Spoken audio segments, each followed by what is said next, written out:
Hi folks, Dave with DBS Tech Talk. Today we're going to talk about the KB Ear F1s. I want to thank Farsil the Wizard for sending these in for review. Do greatly appreciate it, Farsil. You're awesome. KB Ear F1s. Single balanced armature in-ear that has a very unique sound signature. One that actually plays very well with my preference signatures. So, the KB Ear F1s, they are a very simplistic build. L-shaped, transparent look. You can either get it in the topaz brown color or black. And the only real significant thing that they have on it is very small nozzles. The stem is very small, so it's hard to fit tips on, keep them on in place. They fit on very well as far as going on, like hole wise, bore wise, but that stem is very short. So if you have a longer stem on your earphone tip, it won't stay on very well. I found that I lost a lot of ear tips going into my ears when I would take them out. So do be careful removing these, as the tips tend to slide off. Now, I did not have the stock tips that came with them. It was not provided with the package. So I do not know how those fit on there. It might be different. But any of the tips that I am using struggled. I found that the Deconi tips and also RHA CL750 tips fit the best. Overall, build quality is fine. No problems there. You get a silver stock cable, which is very nicely built for a $30-some earphone. No problems whatsoever. Has nice signification wait, what am I looking for? Identification, there we go, of the colors, red and blue for which ear tip goes in, and has preformed ear hooks, which is very nice cable. No problems whatsoever. You can also use a couple different stock cables that KB Ear offers in the 3.5 and 2.5 millimeter versions if you want to purchase those. I am using the Brainwaves balanced eye candy cane cable, and I really like that. And of course, the F1s connect via MMCX connector. So I'm using it balanced out of my Pioneer XDP30R. How do they sound? Well, they have a very unique and interesting sound signature, one that you do not find too often in this price range, and that is a mid-forward sound that is neutral. They have rolled off bass and rolled off treble. Does have a slight dismissal of airiness about it. They have a little bit of a drier sound in the treble, and the bass is a little bit on the light side. I wouldn't say that they are lacking, it's just not as prominent. The main feature of the sound is the mids. Let's start with the mids. The mids are full and they have a nice natural sound to them. They have a very smooth signature that has good details and good clarity, and they have a nice tone about them, and it works very well with males and females of vocals. They have just this smoothness and natural sound to them, and is featured very well.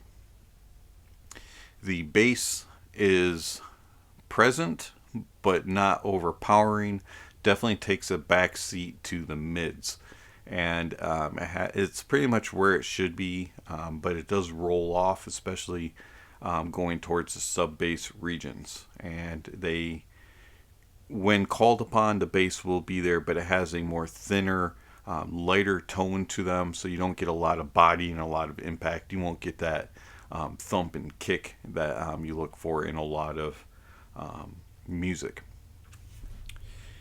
Bass heads, you will want to shy away from these. These are not bass head headphones. The treble has a very nice transparent feel to it. It has a very nice darker background. You have a lot of good details, but you do lose that shimmer and that sparkle up top, and you also lose that where the air is and the separation of instruments and stuff like that, and the details in the treble. So hi-hats, crashing cymbals, higher tones on vocals, and some more brass instruments will sound a little pinched, maybe a little bit cut off.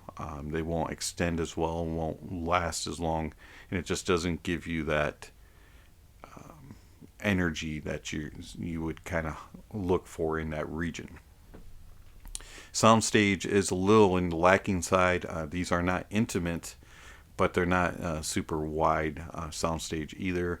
They do have I would say a little bit out of the head sound to them.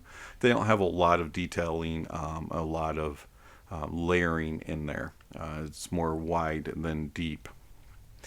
The imaging is where it lacks, probably because of the lack of air and separation that you get in the treble. You don't get that in the soundstage, and so at times on busier tracks and tracks that have a lot of stuff going on, the details will be lacking. It'll kind of blob everything together into one, and a lot of times, especially in orchestral work, all your strings will sound the same. Sometimes your bass will all kind of lump together. All your bass guitars and things like that will kind of all sound like one. If you have songs that are of more simpler acoustical types or jazz or some new age music, you will get very good detailing, very good clarity, and good imaging. But if it's a busier track, kind of mushes everything together. As far as details overall between all the frequencies, these do a good job of giving you the details.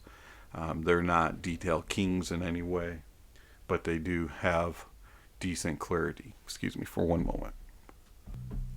Sorry about that. Mailman came by and I had to drop off some goodies. So anyways, the KB Ear F1s, they do well within certain genres. If you stay away from busier music, classical music, things like that, they will do well as far as that. And then the bassy genres, they tend to struggle a little bit also because they just can't give that impact and that thump that you're looking for.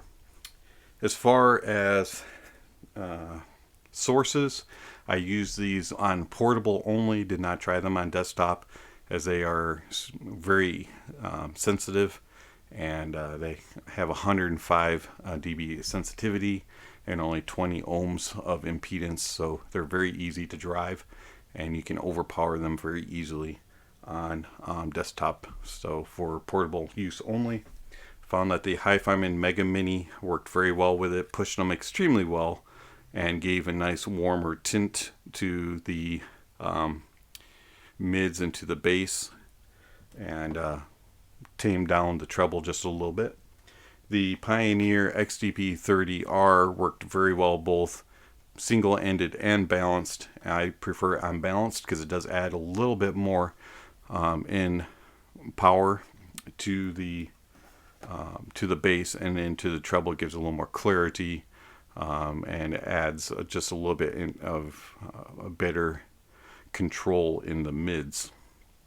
And I found that these sounded best unbalanced off of the Pioneer, but again, single-ended was not bad at all, and I prefer the Pioneer over the Hi-Fiman.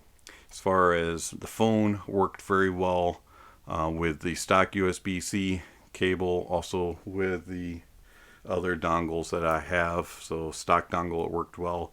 It was a little bit on the bright side and fatiguing at times, but for the most part it was pretty good, very easy to drive.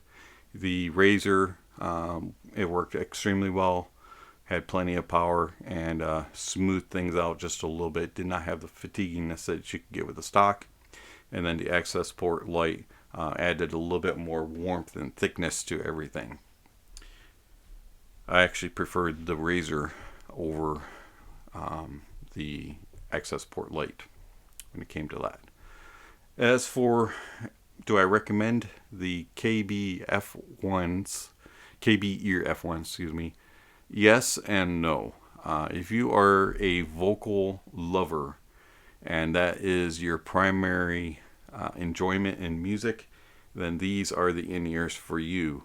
If you're a bass head or a treble head, or you like lots of detail or wide sound stage or anything of the sort, these probably will not really cut it for you, as they just kind of lack that overall enjoyment when it comes to the bass or to the treble or to the sound stage. It's present, it's just not the prominent, as these are very much mid-focused.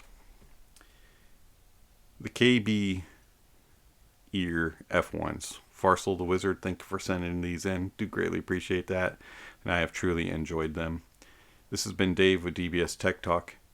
Thank you for watching, and I'll catch you on the next video. Speaking of next videos, somewhere on the screen is a subscription link, and don't forget to hit that if you haven't already.